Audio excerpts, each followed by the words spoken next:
Assalamu alaikum warahmatullahi wabarakatuhu. Ngida nyigo ado ngida nyagare o warni Maryam kisiedo ne magadanga isankono kada ka hakile ngadi wakati dangi tekeya o nyogara Allah subhanahu wa ta'ala kayfaru hilli isankono kadanga Zakaria alayhi salam adire me Yahya alayhi salam o garina ka toidi tai Israeli remuku igarina Allah subhanahu wa ta'ala da kayfaru hilli kari mogombe inyigara Zakaria alayhi salam kari ira aremmeke Yahya alayhi salam ka kari kisiedo nemagi idanga hadamare mu benu gatore mogosiri kunni Allah subhanahu wa ta'ala kayfaru nyai ado surubenu gani Allah kannanon koronga harsa o wasene Zakaria alayhi salam wakati keno gondi ko o gani o gara kono kadanga nanti Israel remuku igarna junubul lagari burebe dabari kenga katinga Allah subhanahu wa ta'ala ani agara suron mutubaka suron nogondi Allah subhanahu wa ta'ala ani agara suron mutubaka Adam alayhi salam nogondi Allah subhanahu wa ta'ala ari gari agara suron jugandi Nuh alayhi salam ka nogondi kemballe Allah subhanahu wa ta'ala adna suron jugandi Ibrahim alayhi salam ka nogondi kemballe Allah subhanahu wa ta'ala adna suron jugandi baka Imran ka qabila nogondi kemballe Imran qabila ke irisan nimaniya Imran qabila ke ni qabila be gani kanna Allah subhanahu wa ta'ala baneya Allah subhanahu wa ta'ala alake qabila tronko urana sura ego nogondi igani qabila be gani Allah kanna non koronga adu Allah bata non koronga ni Israeli muguzuri nan cede tikenga nanti ini Allah kanna non koronga yagare ego ni kun nogondi Imran yakenga ni agani yagare be gani Allah kanna non korenga ke yagare arina qaso me Allah subhanahu wa ta'ala amanya lemme kini ke yagare arina Allah subhanahu wa ta'ala nyaga arna duto o Allah angana lemme kini ke ya nga walla zulzalem nogondi agarni salli anke Allah subhanahu wa ta'ala bani dama ko o gara kono kadanga mogombe Imran yakeke arna duto ati o Allah angana lemme kini ke ya awarnya anking Allah subhanahu wa ta'ala kumo sirenga agar nambatu Jerusalem nogondi kemballe Imran yakeke arina nogongutu keta anuguntenni andatu iremmeke yiguani ba ma yagareani antatu wakati be yagareke agarna njidi arna lenyagarin prampare kida ke lenyagare antogo lenyagarun kutu mogonga awarnya yagare be Allah subhanahu wa ta'ala aga utu yagarunju kamma qari khana kelima nyagari khisan teringa oma dena lumbe suwa bange dina nogondi setani arankipa kenyani dina lumbe wana bange iga qarunu agantatu Maryam kisiedo nema gadanga ado Maryam remme Isa alayhi salam warni Isa alayhi salam khisan kono kadanga wana dutake wakati be Maryam kisiro nema gadanga srebe gadi baga nogondi kenni Isa alayhi salam bane Allah subhanahu wa ta'ala arna kusro hilikisi setanaya arni kisi tiko duaunga arni kisi ti Maryam kisiro nema gadanga ama duaununga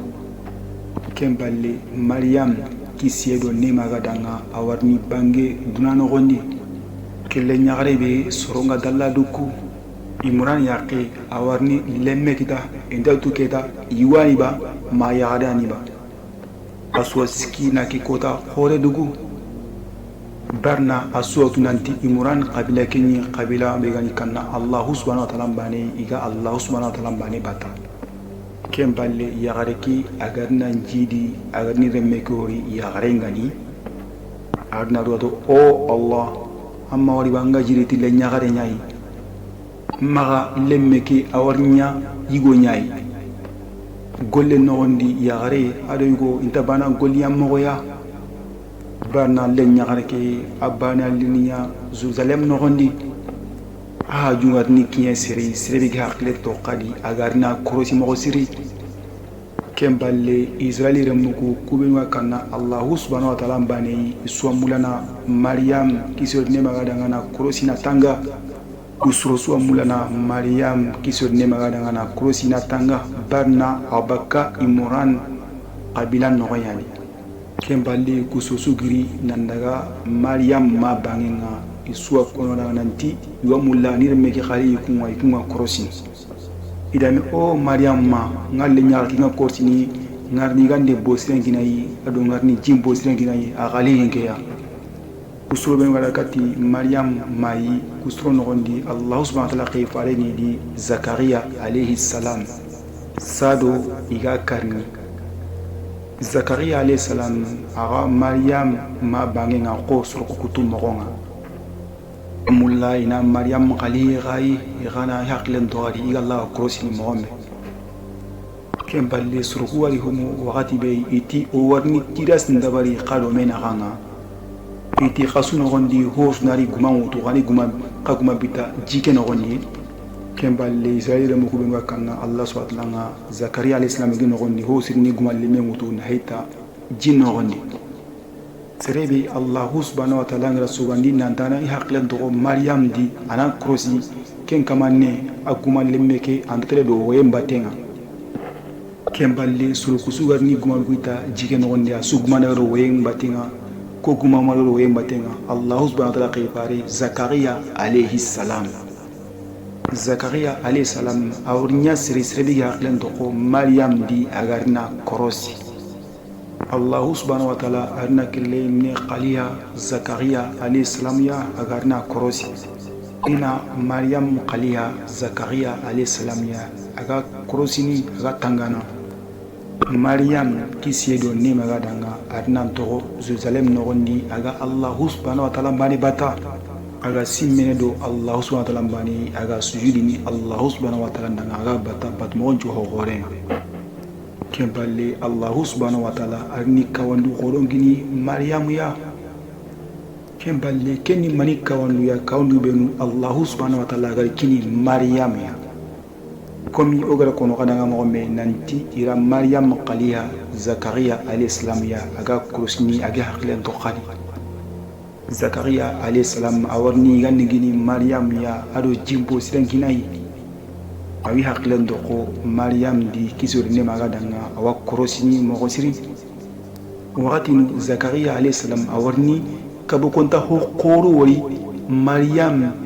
kisori ne magadanga akaranga wakati zakaria alayhi salam aro igandi ngarikati maryam ya arina igani maryam karanga o ga igandi bekta kine no gondi arina kenyi mulle ngatinya o ga igani bekta mulle ngatinya arina kenyi maraw maga kine ngatinya kemballe allah subhanahu wa ta'ala khifare zakaria alayhi salam arina maryam tirindi kembre maryam ni awale mina gondi zakaria alayhi salam o maryam ke gande giranda ngati minna ya maryam arina zakaria alayhi salam jabi ati ke gande giri allah subhanahu wa ta'ala ya bangenga ati soba ngana giri nari gande ni iragunne ati allah subhanahu wa ta'ala mbana ke gande kinninga allah subhanahu wa ta'ala nari gande kini maryam ya oga igande bikita kine no na nari kengina yi mullenga atinga oga igande bikita mullenga atinga nari kengini maryam ya kine ngatinga allah subhanahu wa ta'ala yikesukinni koya anyikesukinni maryam ay kisiedo ne magadanga maryam kisiedo ne magadanga arina qoro zuzalem no gondi aga kamana allah subhanahu wa ta'ala bana batu aga allah subhanahu wa ta'ala tigana aga sallini allah subhanahu wa ta'ala bana danga uron no gondi maryam kisiedo ne magadanga aga sallini allah subhanahu wa ta'ala danga kota uronga allah subhanahu wa ta'ala malaika awarni sehe maryam danga ke malaika arni sehe ko danga awarni sehe maryam danga aga kamana nchalli malaika ke arna gati o maryam atiradi o maryam allah subhanahu wa ta'ala malaika ke arna qiballing hananko maryam danga qiballing hanani mani qibariya malaika ke arna dutatu o maryam ati Allahu subhanahu wa ta'ala arna jugandi nanya yagare nangutu yagaruju kama kamundi Allahu subhanahu wa ta'ala agara yagaru benutu yagaruju kama enyi yagaru nagatiyai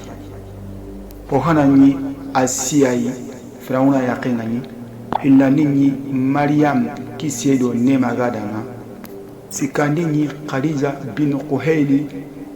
nagatandini Fatima bintu Muhammad Rasulullah sallallahu alaihi wasallam kun yagaru be Allah subhanahu wa ta'ala ngari utu yagaru ju kama Allah subhanahu wa ta'ala malaikanu ina nanche kodanga ina nanche Maryam adanga kembali Allah subhanahu wa ta'ala malaikatu oh Maryam Allah subhanahu wa ta'ala aranchugandi iti Maryam danga Allah subhanahu wa ta'ala ranogonu hilikina no hananga aranchugandi no hilandinga Maryam kisero nema gadanga kesunu gondi ami salleke tokononga aro duawunu ko tokononga arakamana Allah subhanahu wa ta'ala mbani batu aga ski Allah subhanahu wa ta'ala mbananga mata an kugarni hankana nyiti tanu kuina nyiti mogosiri aga ski Allah subhanahu wa ta'ala mbani danga oh Allah barling hilandi kebe malaikan kugarna ko Maryam danga kenni mani qibarli ling hillandiya iti Allah subhanahu wa ta'ala awari lenyigo kinanga atongani Isa alayhi salam kenni qibarli ling hillandi be igarna ko Maryam danga iti Allah subhanahu wa ta'ala ngarni Isa alayhi salam kinanga awarnya sere sebe gartinto Allah subhanahu wa ta'ala ngarni Allah subhanahu wa ta'ala mbatu mogosiri kembali kotego Maryam agarni bugu selanga agarni hajun dabari Maryam agari nambugu Jerusalem nogondi agatelli hajun dabari selanga arina lato baka soronga Maryam arina hadamare memori agasiki dukane Maryam agarna keigo wori wakati be arni halle koyi Maryam agari halle koyi agada boti karabane kei arna yugo ken siki dukane tinon kai Maryam arina mille narati no sikandinga gadi arna yugo ken siki dukane tinon kai wakati be Maryam agarna tunanti irante kisini keigo ya Maryam arini kalamutu nari tenge mbangenga na barti ido yugo ken aganga goke gada Maryam kane kutu Maryam atinke ngatanga yembunu Allah subhanahu wa ta'ala magati ati gelli anke nyogani Allah subhanahu wa ta'ala kannana kembali Jibril alayhi salam arina Maryam jabi atinke hite hadamare meya geni Allah subhanahu wa ta'ala malaika nyai Jibril alayhi salam Maryam arna Jibril alayhi salam jabi atanna mani mulla Jibril alayhi salam ati Maryam dengan kini Allah subhanahu wa ta'ala harenya ikatanga Jibril alayhi salam ati kuyani maga lemmego Allah subhanahu wa ta'ala agati tina kinanga gani lencenneya Maryam ati malaika Jibril alayhi salam danga kenyana kammogo ati na lemme kita kammogo ndo yugo maso abada makuira ndo jinna ga so abada timaya yagare diga jenini lemme teneti ko ni hillahi na lemme kita kammoga kembali Allah subhanahu wa ta'ala malaika Jibril alayhi salam ati Maryam danga anda tongunya ko kinno ko ya me Allah subhanahu wa ta'ala ati tina konandanga na remme kini yagare be kine ga tamma ken dikin Allah subhanahu wa ta'ala maga harbaniya kenni khibarne nyai iken Allah subhanahu wa ta'ala maga kembe de golle gote iken Allah subhanahu wa ta'ala bangenga inari kelle menya hadamare mundanga tikawa hinga lemmebe habe gantai sare gai ken Allah subhanahu wa ta'ala inari inemanya allemme kedanga Jibril alayhi salam ati keni Allah subhanahu wa ta'ala nyamare nyai tinalla konandanga Maryam kemballe Jibril alayhi salam arina hankonjo Maryam ya wakati be Jibril alayhi salam agarna hankon bude katti Maryam ya Maryam na hankoku hutuni selunga ngogol tayime na lianga agjimen on wakati be Maryam agarna hankoku selunga agaya on wini ama Jibril alayhi salam wali Allahu akbar kama Allah subhanahu wa ta'ala kawande ngoriba kemballe Maryam kisiro nemaga danga arna nogon wututi Isa alayhi salam ya wakati be Maryam no kiga kenu bangene wakati be suronga kenu Maryam korosini ogo yindi tuanan khore ngani agarna Maryam ori nantanu konteni kego amula na Maryam tirindi kego arna luto Maryam danga ti o Maryam ati Maryam danga esige ande musle walla soampon jogonoba nyino ko hunche gantama Maryam kisero nemaga danga ati yabo iwoketi Maryam danga kenyana kammo Maryam ani yagare be hakilen posire ngai ata danga konda ili hunchiki konda taga tongunga Maryam ma kemba ligoki alna Maryam tirindi gadi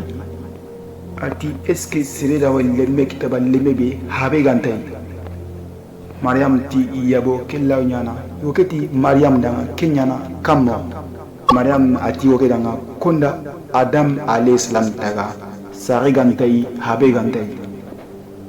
kembali yoketi Maryam danga marinya o Maryam ati Allah subhanahu wa ta'ala nintu ini tai ati Maryam danga Allah subhanahu wa ta'ala ran tundit Maria ati Allah subhanahu wa ta'ala nintu ini tai nanti ngarni lemme kita atongani Isa alayhi salam agarnya kawandi hoi hadamare mundanga kembali Maryam arnan tol kunnuwa ma wati be surunga kamal khibari ko komina nanti Maryam nogonteni Imran qabila ke nogondi ke khibari arina ndigiya ronto hokonno Zakaria alayhi salam danga ke watiya Maryam kisir ne maga danga arna muy ke khibari nogondi Allah subhanahu wa ta'ala lina na tugatai Maryam arna budde gedi nandaga sonta awtara no gombeya kembali jalalina Maryam bunu kati tungurda egoya tamare nga siki lemme gantai Maryam arna chembe tamar tingekeya Maryam abane ari bana ma ko no koya Maryam ati o Allah ngamulla anni nyonki laga ki ribari kaniya ngarni kireme sara nanya linya sere igani mungudinga Maryam kisori ne magadanga arna Allah subhanahu wa ta'ala nyagati nanti Allah subhanahu wa ta'ala ni dono ke kari kembali Allah subhanahu wa ta'ala malaika nulina Maryam gangu Allah subhanahu wa ta'ala di anna maga suno Allah subhanahu wa ta'ala nyongondi diti iteke urerunga renga urnu keite urerunga anna kite do tamare ke anna yango katanduya Maryam agari kitelo tamati ki agarna gijingiji agara gingiji wadi be tamare komboli renu kati Maryam ya lemungai agarna tagira trinki arna jingori kemballe ganguna lina Maryam gango gadi atana tamare ke remu wonu taniga anna jike wo to mini kemballe Maryam agarna tu arna dinanu be panantengori saka ikama malaika na Maryam opere ina liman dumbe kianama malaika ko na liman dumbe kianama iran gaso nondi na sondi Maryam kisir ne ma danga atanun kama Allah subhanahu wa ta'ala kawande mo Allah subhanahu wa ta'ala ke be gara hankenya hada mare mi king Allah subhanahu wa ta'ala Maryam jidi ni ba Allah subhanahu wa ta'ala ngati Maryam danga tamati gera ganna yonko tamati gera mo ngaire ay ho kambu a jike diga ngore ho mini jike no gondi kuna tu nandi janka brakinga tamare nogondi kenyani Allah fare sallallahu alaihi wasallam magatono sumugudu di tamarenga kuma tamarenga kita ono sumugudu di jimullenga kemballe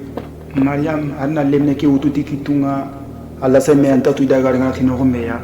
watibi Maryam agala same Isa alayhi salam arna to umma ambaklen da wondi makanu ati umma ke riwale ma Allah sama umma makanu nyagaleki Allah subhanahu wa ta'ala ki khairi be kinanga kun kemballe gangunda lina Maryam gangu atadanga gelisre bale gana ngori anya yigoyo anya yagare anya leminei anya khirseya igata nanga kelimne habani koi annanti idanga anati ala tekiutu Allah subhanahu wa ta'ala sumete ki anganta sehene sere sudanga annati legi kota ki anta sehene hadamare me sudanga ya khasuko ko igana wonati ande kelime bugu minnai kenya ne Allah subhanahu wa ta'ala Maryam danga nati la sumia utu inta serna barna sume anati kure nyai emballe Maryam agani lemme ke utu ada telengo seronga ngarna lemme ko ri Maryam ma wati be irna to o Maryam orang tan kadana me ando ko yagundi qabila ndo menahan iti Maryam danga dankana wu lengi ando hori ando ku yagundi Haruna wariyare ke kengite Haruna halleya kenga tinga yugutangane sunyi Haruna yi kengite Musa Haruna qabila njukuya barna Maryam atinga seyina madunga seyini danga arin drome nyomi lemme ke ikundu ati lemme bayi khara lemme ke tirindi toro kurna du to Maryam danga kenya na kam mo dina ndumbe ngallaw sehene okudanga dina ndumbe biga jidi lengi kella sehene okudanga kam mo lemne ke arna du to soro kudanga tingeni Allah subhanahu wa ta'ala komenya yi tehegite Allah subhanahu wa ta'ala remme ngeni Allah subhanahu wa ta'ala komenya yi Allah subhanahu wa ta'ala lina kitabe kinga atoronga ni linjile Allah subhanahu wa ta'ala rakhibari wole kini ikenga ya no suya kinka kimbaka ado kinkhena no Allah subhanahu wa ta'ala khairinga di batenga Allah subhanahu wa ta'ala ari nyamari nanti injalli ibani danga Allah subhanahu wa ta'ala ndi nyamari nanti na dusuno liti idina mbatienga Allah subhanahu wa ta'ala arsara ya hare kininga ama sara igo kininga atini mabatu Allah subhanahu wa ta'ala ari kenya dundere yi aminya sere garama jigeya Allah sadra ndiki sele tanga ngini ike lemina ndena ndumbeya ibange kotanga drano gondi Allah subhanahu wa ta'ala ndiki si tora sumi kita kota meiga kala iga sai katala salanga hobrenti kita Allah subhanahu ndiki kisi kota jotenga kota mbe ngani yomal qiyamatum kota jotenga Allahu akbar kama Isa ibn Maryam da ke digan khore mu kusro danga ba kama al-islam Isa alayhi salam agarina ke digan khore be ko kusro danga abangi halle kama Allah subhanahu wa ta'ala wani ba Isa alayhi salam agani Maryam remena watini Isa ibn Maryam bani Allah subhanahu wa ta'ala kayfa lagarenga Israeli remuku danga ina wonani Maryam kisir tangaya kama akisa nyamante wana Allah subhanahu wa ta'ala watna ko imogari Isa alayhi salam isan kono kadanga ngira nyaari ado nganyo ya rabbi Allah subhanahu wa ta'ala ngana kisi adu tangay longe da su kamante ma Assalamu alaikum wa rahmatullahi wa barakatuh.